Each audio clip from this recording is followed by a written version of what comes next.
Hey everyone, कैसे हैं आप सभी लोग। आई होप आप सभी अच्छे होंगे। तो एक बार फिर से मैं लेकर आ गया हूं परसेंटेज। तो ये वाला परसेंटेज का पार्ट 2 है। पार्ट 1 में ऑलरेडी करा चुका हूं। अगर आप लोगों ने नहीं देखा तो चैनल पे जाके चेकआउट कर सकते हो। इसके अलावा मेरी सीआई और एसआई की प्लेलिस्ट भी पड़ी होगी वहाँ पर। तो अब यार देखो, ये चूंकि पार्ट 2 है तो इसमें मैं थोड़े ईजी और उसके बाद में थोड़े मॉडरेट लेवल के क्वेश्चन लूंगा। इसके बाद में जो पार्ट 3 और पार्ट 4 आएगा उसमें थोड़े हार्ड लेवल के और मॉडरेट लेवल के क्वेश्चन आएंगे। तो चलो शुरू करते हैं। तो सबसे पहला क्वेश्चन है ये 348 का 66 सही 2/3।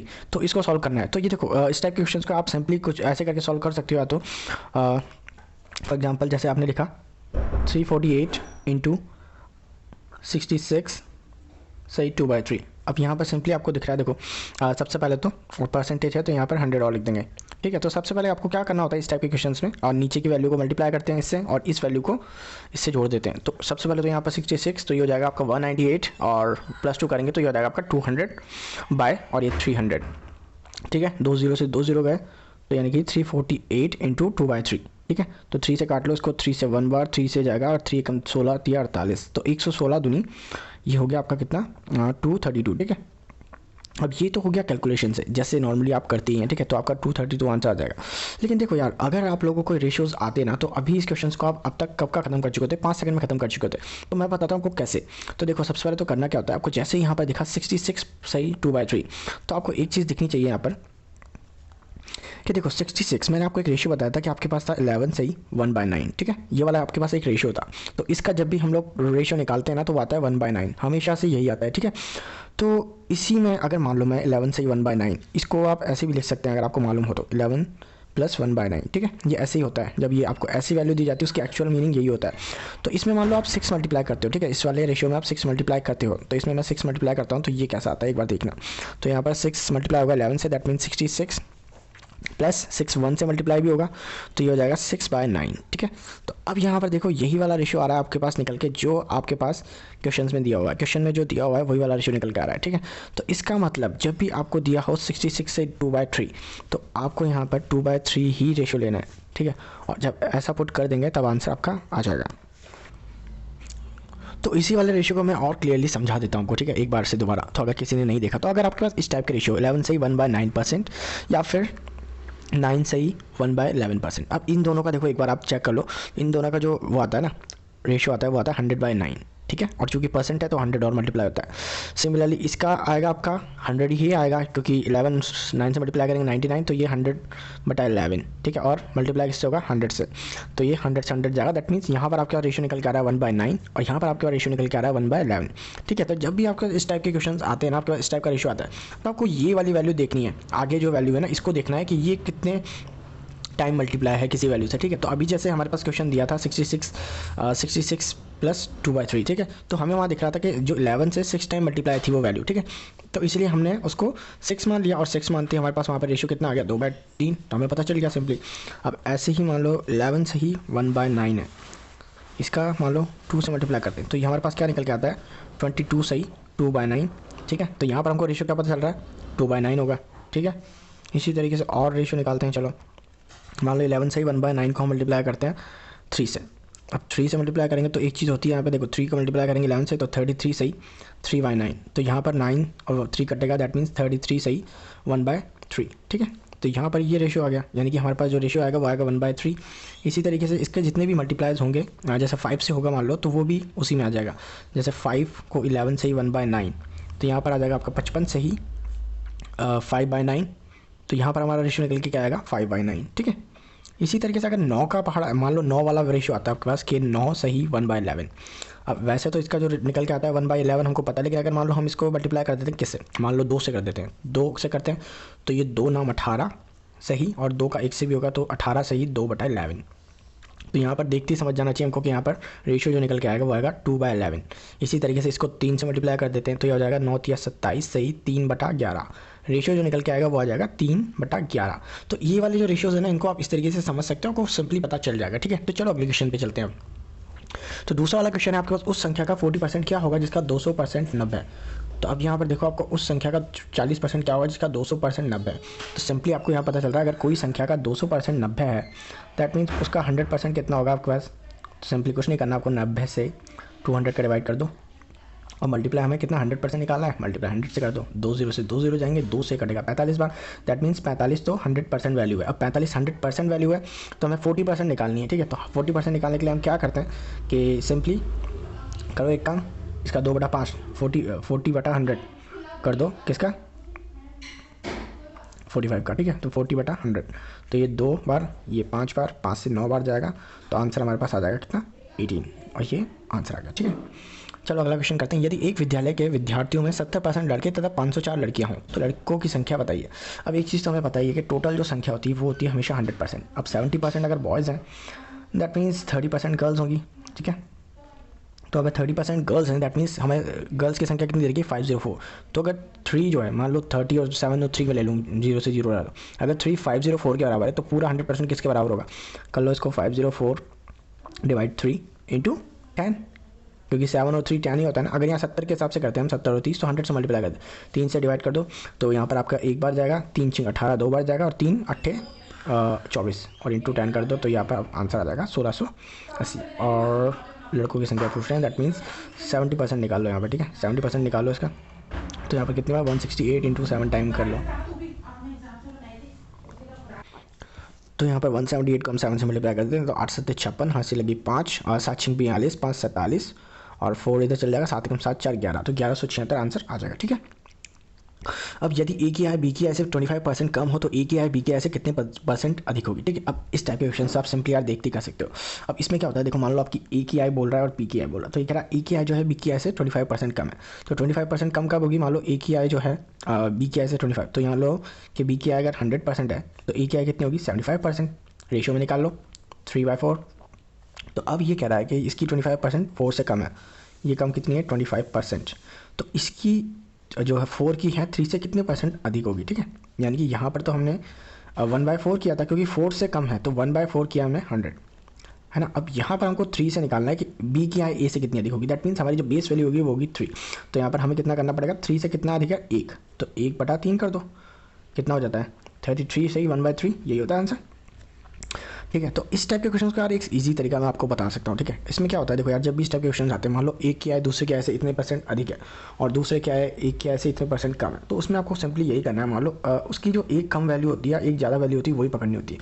मान लो ये आपसे कह रहा है कि ए की आय जो है बी की आय से मान लो 25% ही अधिक बता रहा है, और यानी 20% अधिक बता रहा है। मान लो कि ये कह रहा है कि जो ये है ए अगर मान लो 100 है तो 100 और 120 का रेशो निकल जाएगा, तो 5:6 हो जाता है।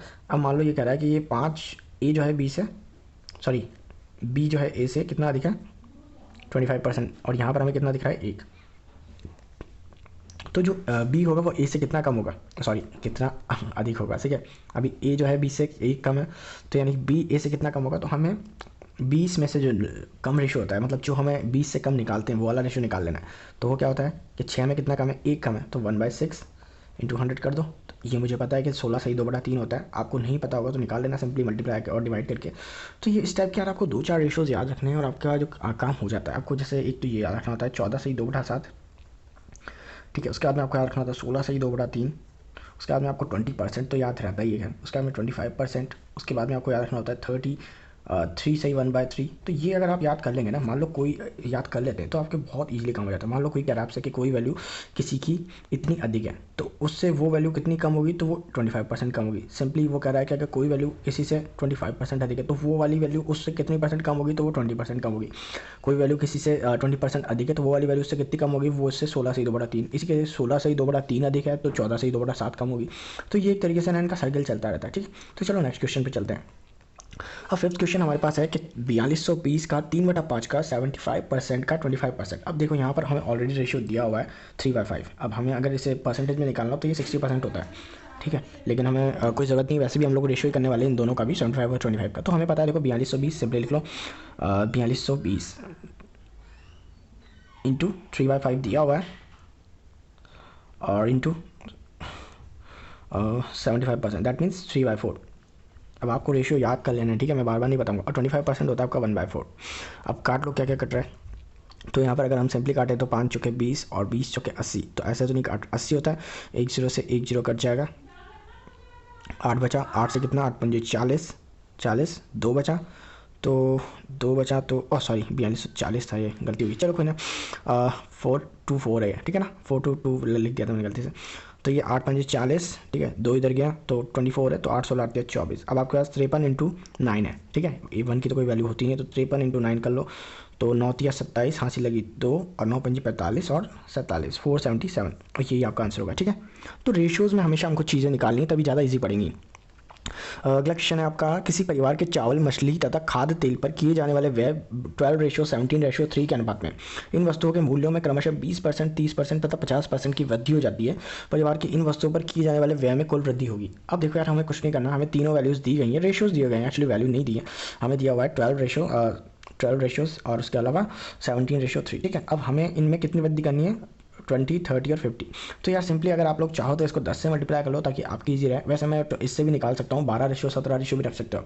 तो हमें देखो यार, 12 रेशियो लिखो एक तरफ लिखो 17 और एक तरफ लिखो 3। अब आप चाहो तो इसको 10 से मल्टीप्लाई करके 120, 170 और 30 बना सकते हो, बट मैं नहीं बनाऊंगा क्योंकि मुझे आता है परसेंटेज निकालना, ठीक है। तो अब 12 में आपको 20% बढ़ाना है, दैट मीन्स आपका 12 का 20% कितना हो जाएगा, तो आपका 12 का 20% हो जाएगा 1.2, 2.4, ठीक है।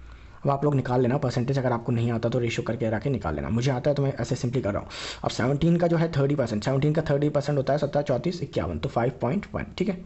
इसके अलावा 3 का 50%, अब 3 का 50% दिख ही रहा है कि 1.5 होगा, ठीक है। अब आपको पूछ क्या रहा है कि इन वस्तुओं पर की जाने वाले व्यय में कुल कितनी वृद्धि हुई, तो वृद्धि कितनी हुई, यही तो वृद्धि हुई है जो आपको ये दे रखी, तीनों वैल्यूज़ निकल के आएंगी। तो सिंपली इन तीनों का हम जोड़ देते हैं, तो जोड़ते हैं तो तीनों का टोटल आ जाएगा आपका 9.09 ही है, जो कि ना कितने पे है बढ़ा है, ये 12 + 17 विच इज़ 29, और ये 3 32, ये 32 पे बढ़ा है, ठीक है। इंटू 100 कर दो, 100 करते ही आपका ये हो जाएगा, इसको तो हटा लो, कोई काम करनी है, तो 900, 900 बटा 32। अब ये जब आप निकालोगे तो ये आपका आ जाएगा, कितनी बार जाएगा, 32 दूनी 64, 64 आएगा यहाँ पर, 64 में 6 जोड़ दो 70, और 64 में 6 जोड़े 70 और 20 90, तो यहाँ पर आपका 26 बच रहा है, 26 जीरो लगा दो। अब 32 कितने टाइम जाएगा, तो 32 8 टाइम जाएगा। वैसे हमें ऑप्शन से साफ पता चल रहा है, तो सॉल्व करने की ज़रूरत है नहीं, क्योंकि जो 28 के आसपास, जो 2 के आसपास जो रेशियो आ रहा है वो यही आ रहा है, तो आपका आंसर आ जाएगा। वैसे टोटल आप चेक करना चाहो तो कर लेना, ठीक है। चलो लास्ट क्वेश्चन कर लेते हैं। एक परीक्षा में 35% विद्यार्थी एक विषय में तथा 42% दूसरे विषय में फेल रहे, जबकि 15% विद्यार्थी दोनों विषयों में फेल रहे। यदि कुल परीक्षार्थियों की संख्या 2500 है तो केवल एक विषय में कितने विद्यार्थी पास हो गए।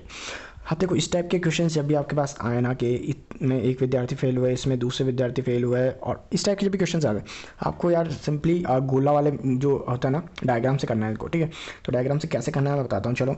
तो यहाँ पर आपको 2 गोले बनाने हैं, इनको क्रॉस करना है। अब पहला गोला आपका किसका है, 35% विद्यार्थी एक विषय में, तो मान लो ये विषय एक है यहाँ पर ए, ठीक है, और ये विषय है आपका बी। अब इसमें कितने फेल हुए हैं, 35%, और इसमें कितने फेल हुए हैं आपके 42%, और दोनों में कितने फेल हुए हैं 15%, ठीक है। तो एक चीज़ पता है ना कि ये जो 15% फेल हुए हैं वो इन दोनों में ही इन्वॉल्व होंगे ना कहीं, क्योंकि दोनों फेल हुए हैं, इसमें 35 हुए हैं, इसमें 42 हुए हैं, तो इन दोनों में से ही कहीं ना कहीं फेल हुए होंगे। तो हमको क्या करना है, यहाँ पर हम लोग कहेंगे 35 + 42, टोटल हमको जो बच्चों की संख्या निकालनी जो कि फेल हुए हैं, ठीक है, -15, टोटल में -15 हो जाएंगे, क्योंकि ये हमें उससे वैल्यू पता चलेगी कितने बच्चे सिर्फ एक विषय में फेल हुए हैं।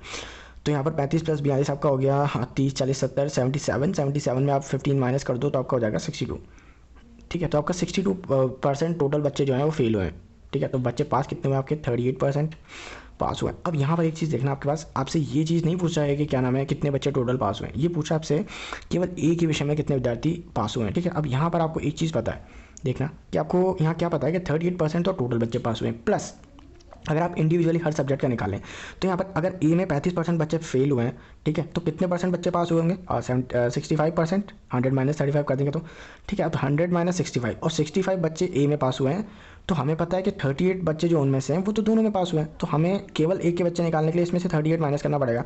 तो यहाँ पर जैसे हम माइनस करते हैं, 15 में से 8 गए 7, यहाँ पर 5 रह गए 2, तो यानी कि 27% केवल ए में पास हुए हैं, ठीक है। उसी तरीके से हम लोग जब बी के निकालेंगे तो बी में जो टोटल बच्चे कितने पास हुए हैं, तो 42% तो फेल हुए हैं, दैट मीन्स टोटल पास कितने होंगे यहाँ पर 58 पास हुए होंगे ना, 58% टोटल हुए होंगे बी में। लेकिन 38 बच्चे उनमें से कितने जो हैं जो दोनों में पास हुए हैं, तो 38 दोनों में पास हुए हैं, तो यानी कि हम इसमें से माइनस कर देंगे 58 में से 38, तो 20% बच्चे जो हैं वो केवल बी में पास हुए हैं, तो हमारे पास टोटल कितना आ गया इन दोनों का, हमारे पास आ गया 47%। और ये बच्चे कौन से हैं जो केवल एक ही विषय में पास हुए हैं, ठीक है, और हमें यही निकालना था। तो अब हमें यहाँ पर दे रखा है कि 100% जो है वो 2500 के बराबर है, ठीक है, ये दे रखा है ना कि कुल विद्यार्थियों की संख्या। तो 100% अगर 2500 के बराबर है तो 1% कितने के बराबर हो गया, तो यहाँ पर 2500 के बराबर ये हैं, तो 1% आपका हो गया 25 के बराबर। और 1% 25 के बराबर, हमें कितना परसेंट निकाला, 47%। मल्टीप्लाई कर दो 47% से 25%। अब ऐसे मल्टीप्लाई करना चाहो तो ऐसे कर दो, नहीं तो इसको कैसे सिंपली मल्टीप्लाई कैसे करते हैं, तो उसको कर दो। आपको पता है कि 25 को आप कैसे लिख सकते हो, 100/4 भी लिख सकते हो। तो 100/4 कर दो, यहाँ पर 100 से आप मल्टीप्लाई करेंगे इसको तो 47 100 हो जाएगा। अपॉन में 4 कर दो, 4 से कटेगा एक बार, ठीक है। उसके बाद में 4 से एक बार और कटेगा, 3 इधर जाएगा, 4 7 28 और 4 5 20, यानी कि आपका आंसर कितना आ गया 1175। अब ये थोड़ा लेंथी क्वेश्चन है लेकिन सॉल्व करने में ज़्यादा टाइम लगा, अगर मैं आपको समझाता नहीं तो ये काफ़ी जल्दी हो जाता, ठीक है। तो बस आज की वीडियो में इतना है। अगर आपको वीडियो पसंद आया तो लाइक करना, चैनल पे नए हो तो सब्सक्राइब करना। मिलते हैं आपसे अगले वीडियो में, बाय बाय।